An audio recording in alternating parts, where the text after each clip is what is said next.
Disney is taking the log flume ride out because the entertainment inside of it, it's themed for the Song of the South, right? Which apparently is racist or something.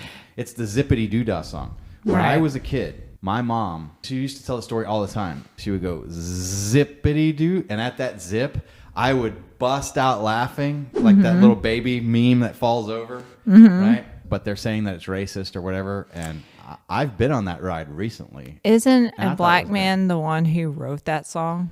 So that, or composed it or something? Or like Aunt Jemima is racist. Why? Because having a black woman endorse a product is inherently racist. If you think that Aunt Jemima is racist, you are the racist.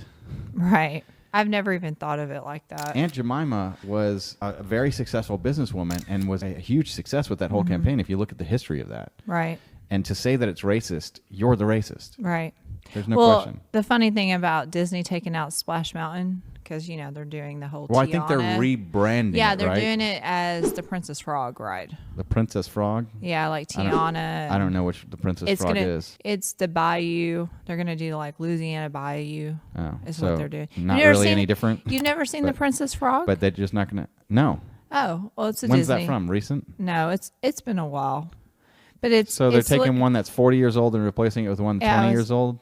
Well, maybe 20, maybe 10 or 15. I don't know. Something like that. Oh, it's a great movie. But if they're just doing it because it's racist, that's ridiculous. They should have all these historical ones and just make a new ride for the new themed thing. Well, it's not like people aren't riding it. It's always busy. Here's the funny thing. Well, it breaks down a lot too, because when we were there, it was broken down. Oh, really? Yeah. Well, both times we tried, it was broken. Then why rebrand it? Why not just fix the ride? Yeah. So here's the funny thing. People are literally taking the water from Splash Mountain, oh my goodness, bottling it, and selling it on eBay for thousands of dollars. No way. I am not joking. That's nonsense. Someone had like a plastic water bottle where they took the label off, wrote in permanent marker. Are they listing it for $1,000 or actually selling it for $1,000? No, there are bids going on for this stuff. If you're bidding on Splash Mountain water, you're a fool. That's like this NFT. It's the new tulip. It's the new cryptocurrency. It's the new nonsense thing to buy. It's the new Beanie Baby. It's not going to be worth anything. No, you're wasting your money. You're a fool. Because how are you going to prove that came from Splash Mountain? Someone wrote Splash Mountain water, authentic, and it's in like a Ozark bottle where they took the label off of it. Yeah. And people are bidding on this crap. It's fake. It's got to be. They got to have their friends bidding it up and making it fake to see if they can get some fool that will actually bid it and buy it for that point. You are being conned if you're doing that. Yeah, well, someone made a joke. They're like, don't people realize like the Pirates of the Caribbean ride and all those other rides probably have the same water? Yeah, it's water. It's not like it's blessed. Water that once flowed through. Guess what? You probably have a molecule of water that was in every living human being ever of all time. Statistically, that's nuts. You're just wasting money. You're just wasting money. Yeah. You're just caught up in fear of missing out. FOMO is a major problem. I can't even imagine spending thousands of dollars just wasting it. Well, I wouldn't rebrand from a successful movie, even being historical. I rode through that thing. I didn't see anything that was racist, although I don't have the progressive racist radar where everything in life is racist. And was it a black person that did the voice or was it a white person that did? And you know what? Who cares? What difference does it make? Yeah, I mean, so I would have to watch that movie again before I could really determine. I will tell you, there are some things. There was something when I was a kid that Yosemite Sam used to say, and he used to say "bracken frackin'," which I haven't figured out. But he would say "dadgummit rabbit" or something. He would say "cotton picking." Cotton picking. Okay. Oh yeah. So think about this historical. That's a that racial can slur. be racist. That's a racial slur. I'm okay with taking that one out. Yeah. Because once I've learned that, I was not cool with that. Right. I get it. Right. I don't like actual racism. Right. And that one, maybe it was an accident. I don't know what the intention behind it was. I don't know if it was one of those hidden slight things. That one I can see. Or they were trying to rhyme it. But Speedy Gonzalez, I don't think should be removed or canceled. He happens to be Mexican. And I thought Speedy Gonzalez was always the protagonist in the story. He could run really fast. He was great. Right. I thought he was a great thing. And because he had a Mexican accent, so the Mexican accent is racist. You know, also has a Mexican accent?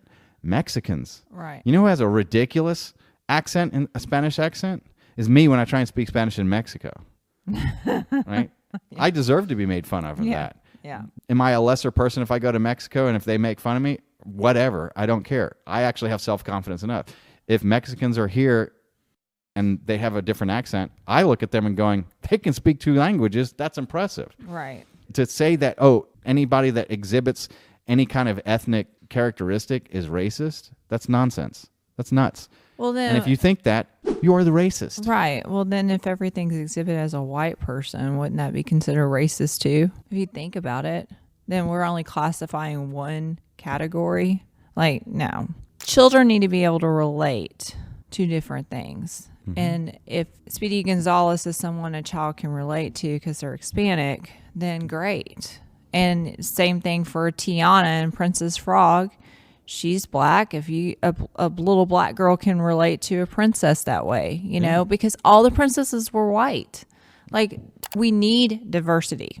We have to have diversity. I agree with that. And the fact that I feel like we're trying to pull it out. Well, I don't think that you should be anti any race. No. And the problem that we're seeing a lot is that there's the sentiment, and it's called anti-whiteism. Mm-hmm. But I don't believe in anti-whiteism any more than I believe in anti-blackism.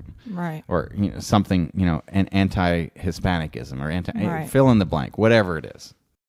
I don't believe in any of that anti-stuff. I don't believe in racism of any sort. No. But I also don't believe in using racism as a sword in order to fulfill other people's agendas and certain things. Right. Which is nonsense. That just should not be the case. And that's just wrong. No, it's completely wrong. I mean, we've never discriminated against any type of client whatsoever. It doesn't even occur to me in our business or any of that. I don't even look at people like that. I don't. Remember, I look at a person as a person. Right.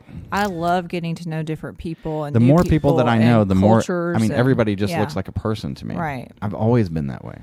Yeah, and I think that as a society, we need to be better. Well, I think the society is actually quite good. I think the media and the race baiters are out there stoking this and creating this division because it gets eyeballs. Instead of us moving past all this, everybody has to be the victim. Right. It always has to be about racism. It always has to be all these different problems that I don't think are really happening. And for the most part, it's in the fringes of society that don't matter. But they're shining light and eyeballs on it and saying, and then projecting that onto everybody. Mm-hmm. When in reality, what we should be doing is things like this podcast do, which are, how do you become a better person so that you can deliver to yourself in a good, positive way the things that you want in life? How can you serve others? How can you be the best version of yourself that you can be so that you can serve others and that we can all grow and live and prosper and thrive together? Mm-hmm. How can you enter into transactions with others that benefit them and benefit you mutually to where it's a great thing that you spent your time doing that day? Right. That's what it's for. That's why we spend our time doing this. And this is the Lawyer Dana Show.